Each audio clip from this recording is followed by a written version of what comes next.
여러분, 이 문 앞에 서면 사람들은 이상한 경험을 합니다. 들어간 적도 없는데 마치 지옥을 보고 나온 기분이 들죠. 수백 명의 인물들이 비명을 지르듯 뒤엉켜 있고 위도 아래도 질서도 없습니다. 오늘 이야기할 작품은 조각이 아니라 하나의 세계입니다. 오기스트 로댕의 지옥의 문입니다. 이 문은 실제로 열리지 않았다. 먼저 하나 짚고 가야 할 게 있습니다. 이 작품의 제목은 문이지만 실제로는 문으로 사용된 적이 없습니다. 1880년 프랑스 정부는 로댕에게 새로 지어질 장식미술관의 정문을 의뢰합니다. 주제는 단 하나, 단테의 신곡 중 지옥. 로댕은 이 제안을 받고 상상합니다. 만약 지옥으로 들어가는 문이 있다면 그 문은 어떤 모습이어야 할까? 그리고 그는 그 질문에 37년 동안 집착합니다. 그렇다면 신곡은 어떤 작품인가? 단테 알리기에리가 쓴 중세 최고의 서사시입니다. 제목은 신곡, 구성은 세 부분입니다. 지옥편, 연옥편, 천국편. 이 가운데 가장 유명하고 미술과 문학에 가장 큰 영향을 준 부분이 바로 지옥편입니다. 이 이야기는 단테 자신이 주인공입니다. 단테는 인생의 한가운데에서 길을 잃습니다. 그때 등장하는 인물이 바로 고대 로마 시인 베르길리우스. 베르길리우스는 로마의 시성이라 불릴 만큼 뛰어난 시인으로 이후 전 유럽의 시성으로 추앙되며 단테를 지옥과 연옥까지 안내합니다. 즉 지옥편은 단테가 지옥을 구경하는 여행기입니다. 지옥의 문 위에는 이 문장이 새겨져 있습니다. 이 문을 통과하는 자여, 모든 희망을 버려라. 이 문이 바로 로댕의 지옥의 문이 탄생하게 된 직접적인 이미지의 출처입니다. 단테의 지옥 그러나 사파가 아니다. 지옥의 문은 높이 약 6.4m의 거대한 청동문입니다. 두 개의 문짝 위에 180개 이상의 인물이 얽혀 있습니다.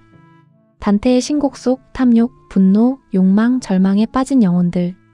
하지만 이 조각은 원작을 그대로 재현한 설명용 사파가 아닙니다.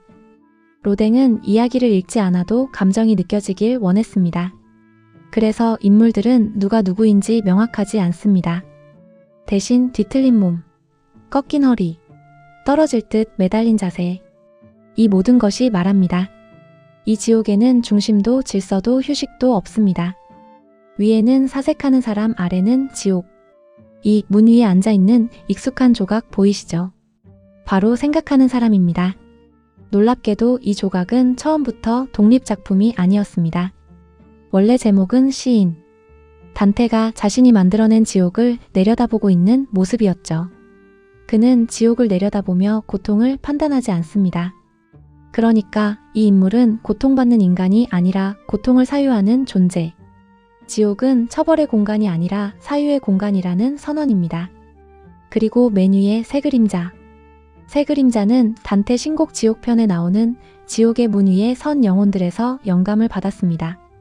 흥미로운 점은 세 명이지만 사실은 한 인물이라는 것입니다. 의미는 이것입니다. 과거의 나, 현재의 나, 미래의 나, 혹은 보는 나, 선택하는 나, 후회하는 나. 지옥은 타인이 아니라 내가 반복한 선택의 결과라는 뜻이죠. 이들은 이렇게 말합니다. 이 문을 통과하는 자여, 모든 희망을 버려라. 지옥의 문에서 가장 높은 곳에 있다는 건 가장 먼저 마주친다는 뜻입니다.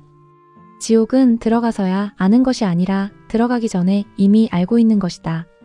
선택은 이미 끝났다. 우리는 그 결과를 보고 있을 뿐이다. 떨어지는 인물들, 그리고 욕망. 문 양옆을 보면 계속해서 아래로 떨어지는 인물들이 보입니다. 기어오르려는 자, 밀쳐지는 자, 포기한 자. 이들은 벌을 받는 중이 아니라 선택 직후의 순간처럼 보입니다. 아직 끝나지 않았지만 이미 되돌릴 수 없는 상태. 로댕은 죄를 조각하지 않고 상태를 조각했습니다. 그래서 인물들은 고통받으면서도 서로를 붙잡지 않습니다. 모두가 동시에 추락 중입니다. 이 문을 아무리 봐도 악마는 없습니다. 즉, 지옥은 신이 벌하는 공간이 아니라 인간이 스스로 만든 결과입니다. 키스는 원래 지옥에 있었다. 많은 분들이 좋아하는 로댕의 또 다른 대표작, 키스. 서로 껴안은 연인 파올로와 프란체스카. 사랑의 조각으로 알려져 있지만 이 작품 역시 원래는 지옥의 문 속 인물이었습니다. 단테의 이야기 속 금지된 사랑을 나눈 연인. 하지만 로댕은 이 장면이 너무 아름답다고 느꼈습니다. 그들은 벌을 받는 모습이 아니라 여전히 사랑하고 있습니다. 이 장면은 훗날 키스라는 독립 조각으로 탄생합니다. 미완성. 그러나 완성된 작품. 로댕은 이 작품을 완성하지 못한 채 세상을 떠납니다. 하지만 역설적으로 이 작품은 미완성이기에 완성작입니다. 지옥에는 끝이 없고 정리도 없고 구조도 없습니다. 혼란 그 자체. 로댕은 그걸 너무 정확하게 알고 있었던 겁니다. 지옥의 문은 종교 조각이 아닙니다.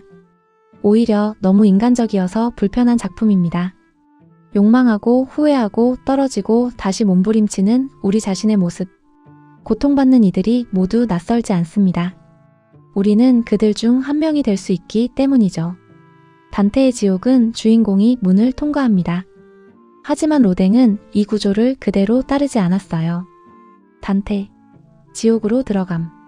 관객, 지옥 앞에 정지. 이 정지는 우연이 아니라 의도입니다. 즉, 지옥의 문은 통과하기 위한 문이 아니라 마주하도록 만든 문입니다. 그래서 우리는 지금도 이 문 앞에 서 있습니다. 로댕의 지옥의 문은 지나가기 위한 문이 아니라 피할 수 없게 만들기 위해 닫혀 있습니다.